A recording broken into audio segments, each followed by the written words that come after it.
L'appel du pape m'a pris par surprise pour aller dans ce diocèse de Saint-Dié.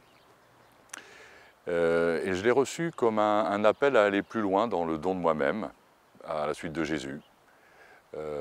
Et puis, dans ces temps-là, il y avait dans l'Évangile, en Marc 1, verset 20, les fils de Zébédée qui ont été appelés par Jésus et qui, laissant leur père et ses ouvriers, partirent à la suite de Jésus. Et c'est dans cet esprit-là que j'ai reçu l'appel et que j'essaie d'y répondre. Mon parcours a été marqué par un ministère essentiellement paroissial, en rural et en ville. Ce qui m'a beaucoup marqué dans ce ministère, c'est l'accompagnement des jeunes, en établissement scolaire en particulier, puisque à Cholet, j'étais auprès des lycéens, et puis aujourd'hui, beaucoup auprès des étudiants à la cathédrale d'Angers. Dans mon ministère, j'ai été aussi membre du conseil presbytéral et membre du conseil épiscopal comme vicaire épiscopal. Et là, du coup, être dans l'accompagnement des acteurs de la mission, ça a été quelque chose de marquant pour moi. Et puis enfin, l'accompagnement des personnes, que ce soit dans l'accompagnement spirituel, l'accompagnement vers le mariage, l'accompagnement des couples. Voilà ce qui marque un peu mon parcours. Dès l'enfance, la question pour moi d'être prêtre s'est posée. Je suis d'une famille catholique, rurale.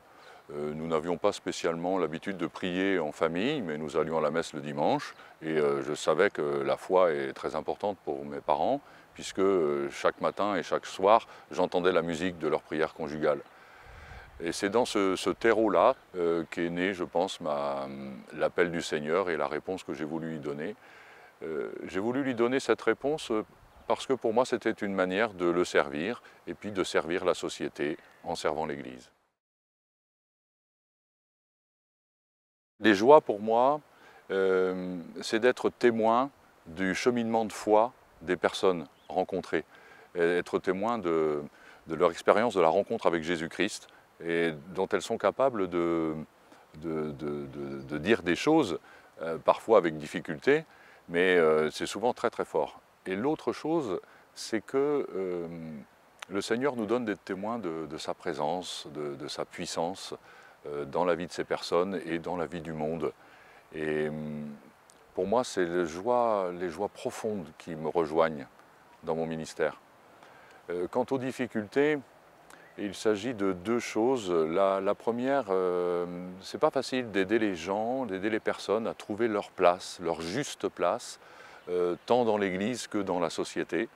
Et parfois, certaines ont de la difficulté à reconnaître ce qu'elles sont pour pouvoir se positionner et prendre effectivement leur place. Et puis la deuxième difficulté, c'est de ne pas s'enfermer dans des postures rigides qui empêchent ou qui abîment la communion dans l'Église entre les personnes. Un évêque, c'est un successeur des apôtres. Sa mission, c'est d'annoncer l'Évangile. Annoncer l'Évangile consiste d'abord soi-même à se convertir et à accepter de faire partie du message annoncé. C'est être témoin aussi de l'action du Christ et de la proximité du royaume de Dieu, tel que le dit le Christ lui-même au début de sa prédication évangélique.